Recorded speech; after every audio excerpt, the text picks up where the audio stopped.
So the Mariners offense has actually been one of the best in baseball for nearly a month, and the front office's most recent offensive acquisitions have actually worked out pretty well. So what does this tell us? We'll discuss coming up here on the Locked On Mariners podcast. Colby, hit it.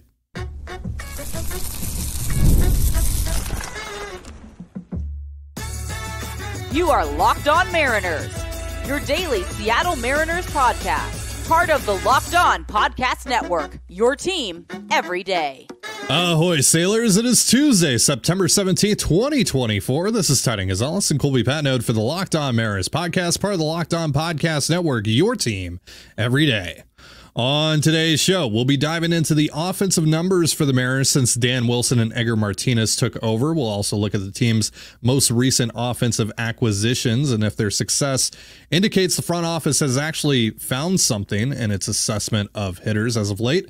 Finally, the Yankees are coming to town and what will be a make-or-break series with regards to the Mariners' chances of making one last run at the postseason. We'll talk about that a little later on.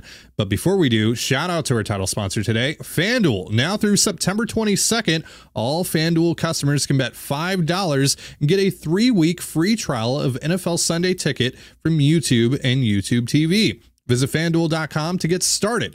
And if you want to hear from me and Colby even more and help support the show, check out our Patreon. The link is in the description. You can sign up for a free 7-day trial. So do you guys want to have your minds blown? Since Dan Wilson took over as Mariners manager and Edgar Martinez took over as the hitting coach on August 23rd, the Mariners folks rank 10th in batting average. They rank 3rd in on-base percentage, 10th in slugging, 3rd in WRC+, 3rd in F4. They have scored the 6th most runs in baseball. They still have one of the higher strikeout rates in baseball, the 9th highest strikeout rate in baseball at 23.9%, but that's definitely an improvement from where they were at. And they also have the 2nd highest walk rate in the sport at 11%. So Colby, have we been owned by Dan Wilson and Edgar Martinez? Owned in what way? I mean, we've spent this whole season talking about coaching and how it has little to no impact on what's going on the field. You know, they're not going up and taking those at bats for the guys. It's completely, utterly 100% on the players. But this feels really on the nose. Now, it's only been 22 games, but it's been really on the nose. So when the players struggle, it's the coach's fault. Right. When the players are good, the players get no credit for that. It's the coaches. Right. Mm-hmm. Yep. Just to make sure we're consistent here, it's always the coaches. Right. That's the line we're taking, right? Mm-hmm. Julio Rodriguez sucks. It's all about whether or not Scott Service or Dan Wilson was good that night. That's the takeaway, huh? These guys are controlling these guys with the controller in the dugout, or they're giving them the hit the home run sign, and they're just not doing that enough. Like, sure. Yeah. Here's the problem I mean, Scott Service just put on the swing and miss sign way too much. Sure. Clearly, that's what happened. Here's the problem with all this is you can't prove it. You can't. Like, one way or the other, you can't prove that Edgar Martinez coming in is the reason why the offense took off. It's causation versus correlation, right? They're not necessarily, they're not necessarily related. They're not necessarily not related, but we saw a bump like this happen when they fired Brant Brown, right? We saw them go on a 2-3 week stretch where they were a really good offense and the strikeouts went down and they were scoring runs and they fell back right to where they were. So, is it possible that that Edgar Martinez made this huge, massive difference? I guess it's possible, but you can't prove it. Like, you can prove it anecdotally if you want, but you can't really prove it with any kind of consistency. You can't prove it scientifically. It's all anecdotal. So, it does sound like that Edgar has kind of been like a complete 180 over what they had been preaching for the first, 100 some odd games of this season. But remember, last year, the offense was pretty darn good for an entire season, inconsistent. But they were the 7th highest WRC plus in baseball, 12th in runs. And that was with not Edgar Martinez. And they still had strikeout issues. Mm-hmm. So it's not like this offense has been the worst thing we've ever seen, and then Edgar comes along and it's magically fixed. hasn't been the case because it was good last year. It was good at stretches this year. And we saw a very similar thing happen when they just got a new voice, when Brant Brown left and it was just Jared DeHart. And I don't know. Now, to be fair, and I just looked up the numbers. It wasn't to the levels of extremes that we're seeing right now. The Mariners in their 22 games after firing Brant Brown, they posted the 6th lowest average in the league. They had a let's see here. They were 15th in on base percentage. They were 16th in slugging. They were 12th in WRC plus, at least. They were the 11th most valuable offense in baseball. I wonder if there's a difference between that 22 game stretch and this 22 game stretch. Oh, could it be Randy Arozarena and Justin Turner and Victor Robles? Could that possibly have something to do with it? No. So yeah, just this idea that we know for a fact that Edgar Martinez is the reason this is turned around, or Dan Wilson is the reason this is turned around. You don't know it for a fact. You can say it anecdotally, but we don't know for sure that this is an all Edgar thing, because like I just mentioned, yeah, you know what else has happened in the last 3 weeks? Victor Robles has turned into Mike Trout again, and Randy Arozarena has gone on a hot streak, and Justin Turner's been really good, and Julio Rodriguez has been fantastic. So like, it's real easy to sit here and be like, oh, it's Edgar, it's Edgar, it's Edgar. But it's like, okay, but these 3 or 4 guys have all been playing like MVP candidates, not all stars. Like, so you're telling me that the difference between Brant Brown and Edgar Martinez is 70 WRC plus points for Julio, 80 W. Really? That's what you're telling me? I'm not buying that. You can't prove that. This is post hoc ergo propter hoc. You can't just say, well, this happened after this happened, so it was caused by that. That it doesn't work. It's hardly ever true. I'm not saying that Edgar doesn't have any impact. And would I like Edgar back as a hitting coach next year? Sure, if he wants to be. Again, we've talked about this. This is his call, 100%. So yeah, and obviously anecdotally, it's really easy to point to this and say, and we've heard stories from the players at this point. So even if it is just, a placebo effect, whatever, placebo effects work. Like they have value to them, and we'll see how it finishes out these last 12 games. But for the last 22 games, the Mariners offense has not been good by the standards. It has not been good by, our lower standards after watching this team strike out for the last, 3 years, basically at a historic rate. They've been objectively a very good offense for the last 3 weeks. And oh, by the way, they're doing it with still a slightly elevated strikeout rate, which circles all the way back to what we've been saying for a long time. You can strike out and still score runs in this league. You just really can't strike out 30% of the time, and you can't stack a bunch of these strikeout guys together in a row and expect to score runs. And when you look at what the Mariners have done recently, you look at the hot streaks they're on. Victor Robles doesn't strike out a ton. Julio has cut his strikeouts down significantly. Turner doesn't strike out a ton. Randy Arozarena doesn't strike out a ton. Luke Raley has cut his strikeout rate pretty significantly. So, Dylan Moore's playing less, so his strikeout rate isn't in the lineup as much. You're replacing Dylan Moore with guys like JP and Leo Rivas, even though neither of those guys have been very good, they don't strike out, right? But this is a team, you said, they're 9th in strikeouts, in strikeout percentage, but 4th in WRC plus, 5th in WRC plus, whatever it is.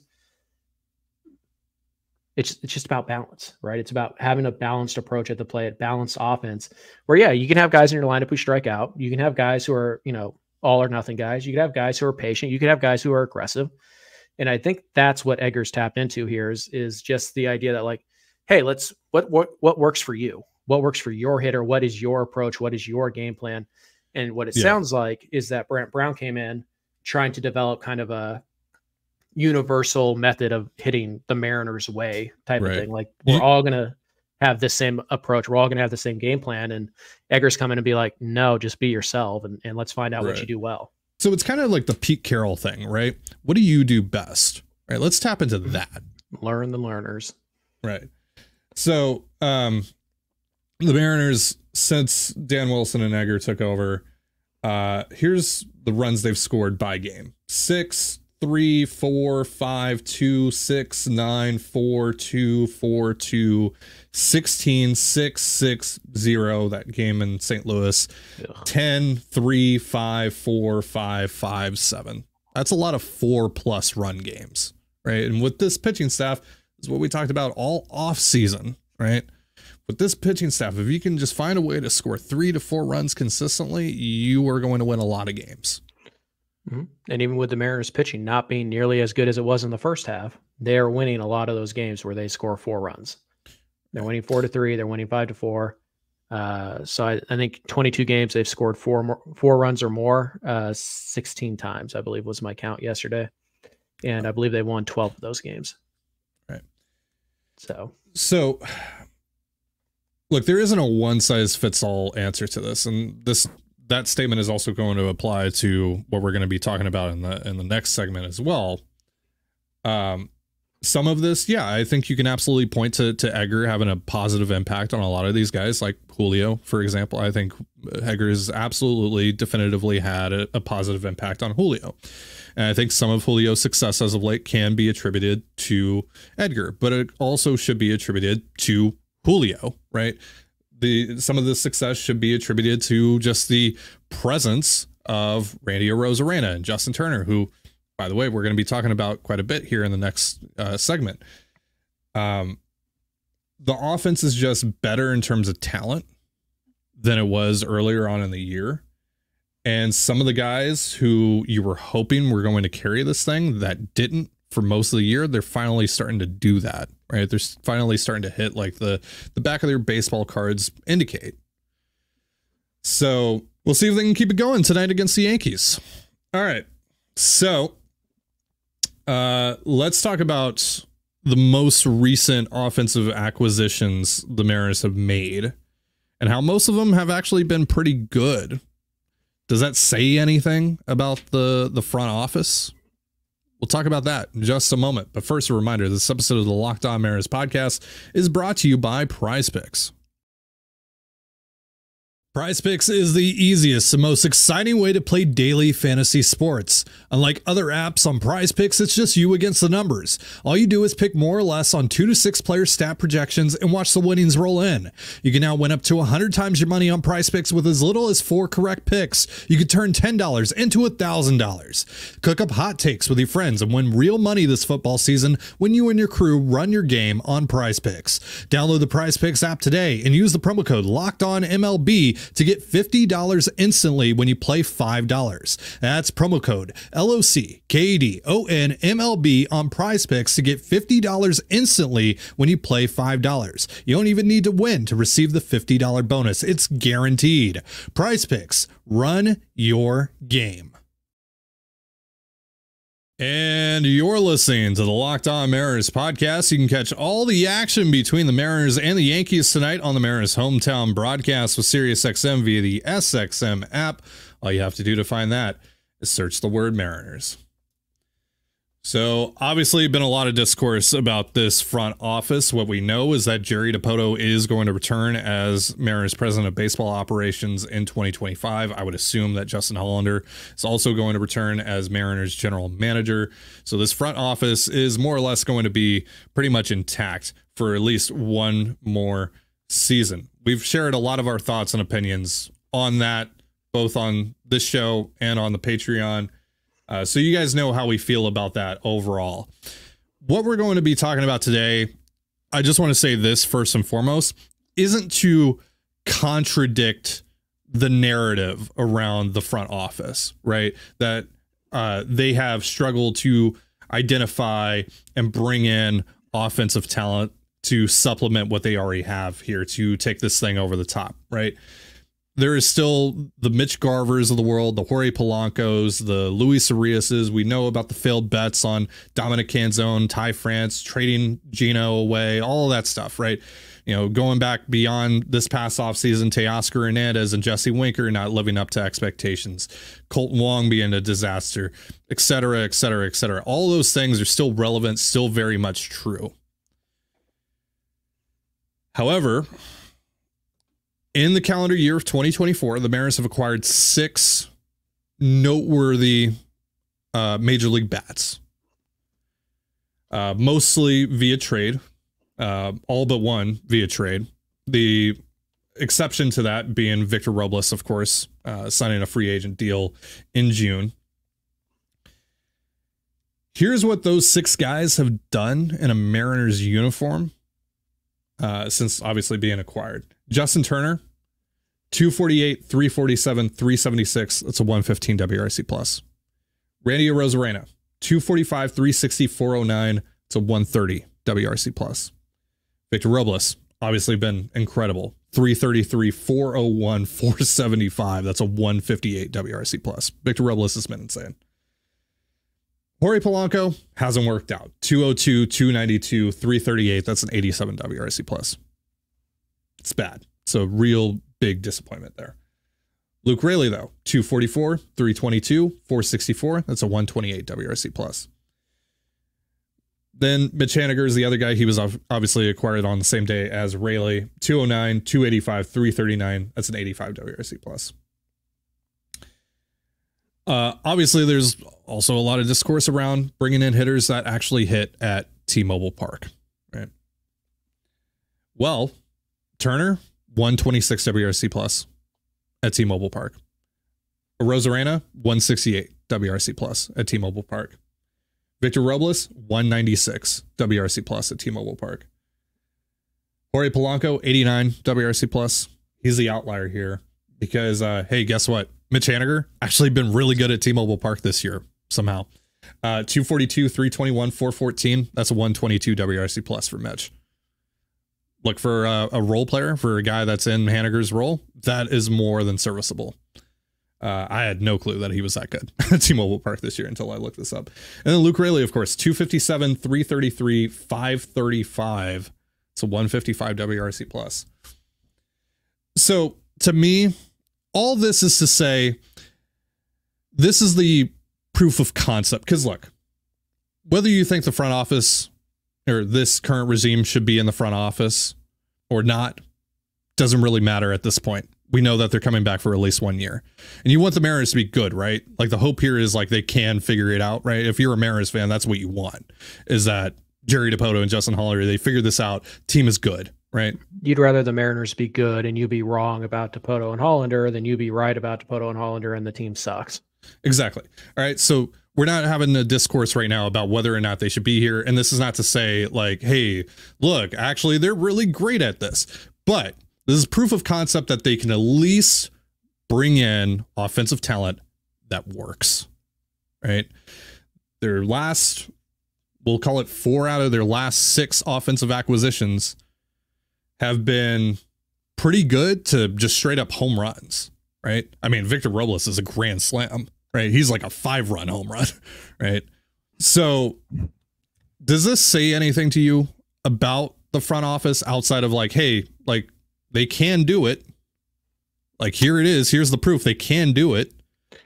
I mean, as somebody who already said they can do it and provided proof a few weeks ago that they have built offenses that are good enough at this ballpark to win games. Like, yeah, I think they can do it. What's interesting about this is that is it possible? And this is where the big question actually lies is, did they change some kind of process? Did they change their process to identify guys who get hit at T-Mobile Park? Or is this just the same process, but these are good results? Like, you know, like, are they, did they find something in each of these guys that made them think this guy could hit at T-Mobile Park and it's worked? Or is it just like, no, just like these players and they came into team and they happen to be able to hit at T-Mobile Park, or they've happened to hit at T-Mobile Park this year. Right. Now, when you look at a guy like all of their in-season acquisitions have worked out, right? Raley is the outlier when it comes to the offseason. He's the only one that actually panned out from the offseason. So at that point, that's probably not a guy that you look at like where it applies to, did they change anything? But maybe the in-season acquisitions do apply to that. I think we need to put a little star next to Mitch Haniger's name, because Mitch Haniger wasn't acquired to be more than he is. Like, that's a salary dump, right? You're swapping. No, and you would have even more of a contractual headache right. if you still had Robbie Ray. Right. So like him not being, as good, not being an everyday player type, like we knew that wasn't their goal when they acquired him. They were trying to save money in the future and in the present. That was the goal of that one. So that one kind of tough to place too much blame on him. Jorge Polanco, big swing and a miss, undoubtedly. Mitch Garver, big swing and a miss. Haniger, whatever. He's been exactly what you thought he was going to be. So that one's fine. Rayleigh, like you said, he's been the big hit of the offseason.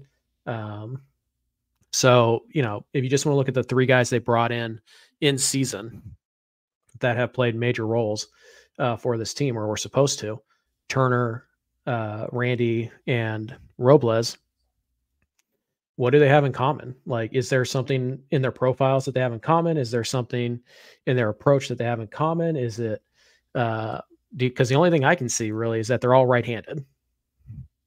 And as hard as it is to hit in T-Mobile Park, it's supposed to be harder for right-handed bats than it is left-handed bats. And these guys are all right-handed. They've all hit not only very well overall, but they've hit very well at T-Mobile Park. So is it a bat speed thing? Is it what is the correlation between these three guys? And if there isn't any, does that mean it's just the Mariners got a little bit lucky that they found these three guys and they all happen to hit? Or is it something that we can't see? Is it something that we can't quantify, but that the Mariners have identified? Like, I think we all want the answer to be is that the Mariners have figured something out in regards to what type of player, what type of hitter can perform at T-Mobile Park. And they're going to go into this off season and attack players who fit that mold. I think that's what we all want it to be. Yeah. Is it? We're not going to know until next year, probably around this time. Right. Because we just have too small of a sample size right now. The only thing I can figure is that Randy Arozarena already proven that he could hit at T-Mobile Park. He had good numbers here. Luke Rayleigh had phenomenal numbers here, albeit in like 11 plate appearances. Turner, pretty good numbers here. So, Haniger, obviously we knew Haniger could hit at T-Mobile Park. He has his entire career. Mitch Garver, ironically, 0 for 33 at T-Mobile Park when he signed. So it's Jorge Polanco. I'm not sure what his numbers were at T-Mobile Park. I don't recall them off the top of my head. And Robles, I don't know if Robles ever played at T-Mobile Park, to be honest with you. So when you're specifically looking at like guys who can hit at T-Mobile Park, why have they hit on so many of these guys this year? 4 or 5 of the 6 are hitting at T-Mobile Park. Is that an outlier? Is that an accident? Or is that something that they've identified and they can now repeatedly identify and find guys who, even with small sample sizes at T-Mobile Park, we feel like this guy can hit here. We know what we're looking for now. That's certainly what you're hoping for. Yeah, no, that's absolutely the hope here. Because again, it's irrelevant whether or not you think they should be here or not. They're going to be here for another year, right? And we all want the Mariners to be good, right? So have they actually figured something out? I think that's the real big key here. Or is it just coincidence?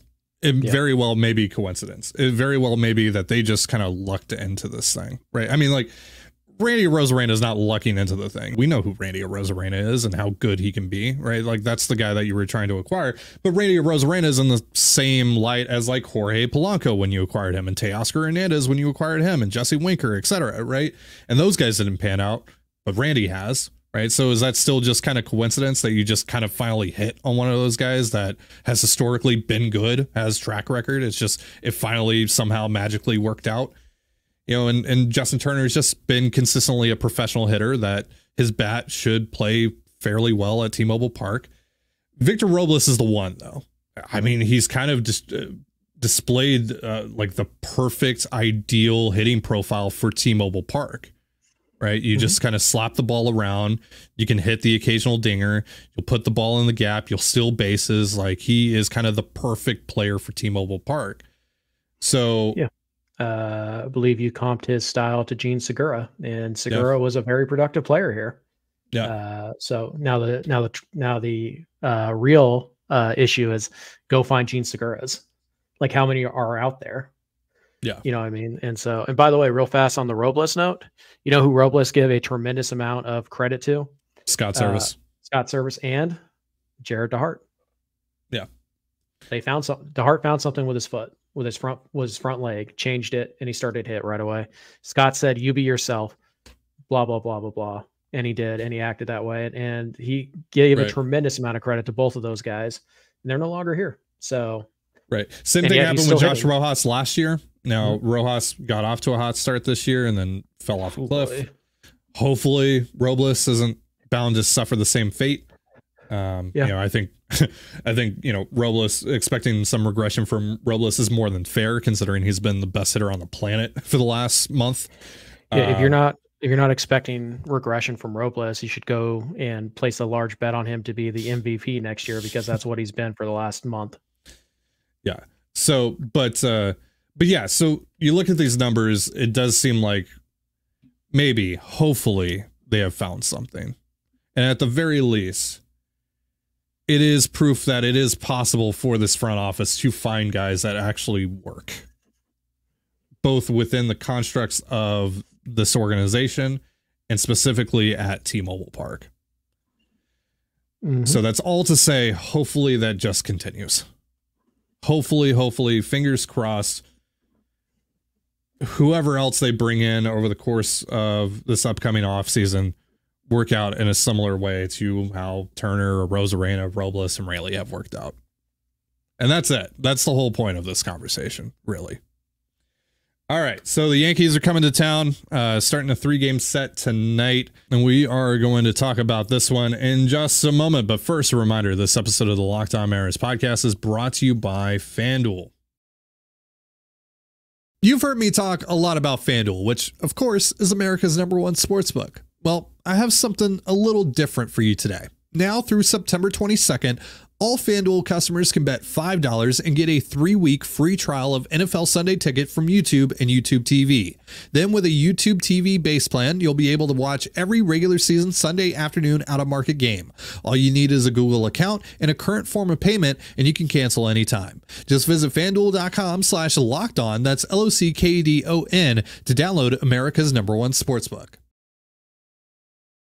And you're listening to the Locked On Mariners podcast. Once again, you can catch all the action between the Mariners and the Yankees tonight on the Mariners hometown broadcast with SiriusXM via the SXM app. All you have to do to find that is search the word Mariners. All right.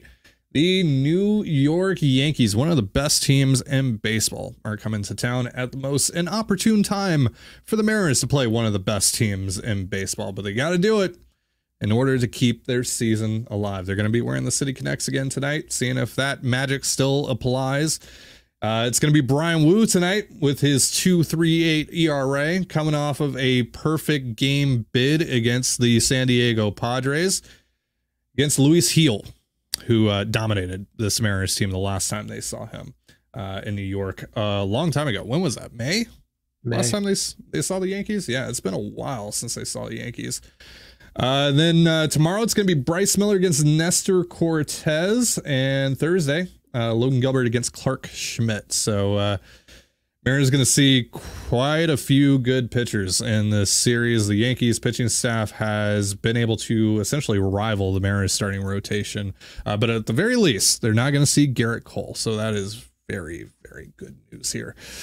All right, so thoughts on the series, Colby? We're going to be doing a post-game show after the Thursday game, by the way, for you guys watching or listening. But yeah, thoughts on the series.